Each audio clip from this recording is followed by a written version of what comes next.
что, трактор и трактор. Ну, сейчас будем громче говорить.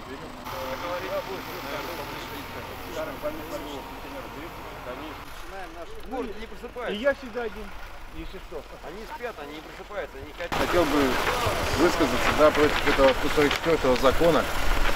Я попал в такую ситуацию, что ребенка перевел из одного в садик в другой садик, да. Мы находимся вот в городе Сосногорске, у нас здесь детскими учреждениями управляет. Меня Сергей зовут. Ну, вот это вот, как она, образование, да, управление образованием. Ну, в шкафу папки. Папки там вот с этими документами, в которых, ну, которые мы собирали на предоставление этой компенсации. Я перевожу, значит, своего ребенка из одного садика в другой садик. Все это происходит в районе Сосногорска. И они мне говорят, чтобы я собирал заново документы, иначе мне компенсацию не будут предоставлять в новом садике. Согласно там какого-то пункта.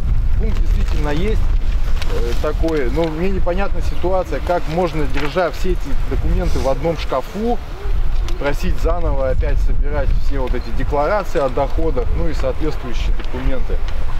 Закон придумал Гапликов, и, соответственно, тем самым он накосячил, и я просто требую уже его отставки. И еще я требую его отставки из-за того, что он пытался вместе с министром здравоохранения отжать у Сосногорска детскую больницу.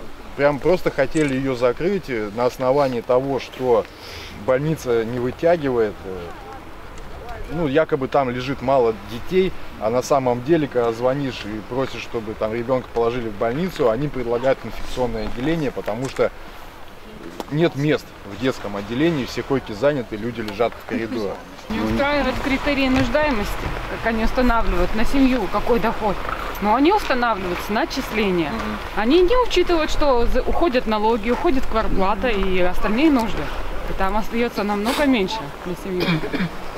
Заработная плата. Вопрос напрашивается, за что и кому? Ну, за какой счет? По-моему, логично.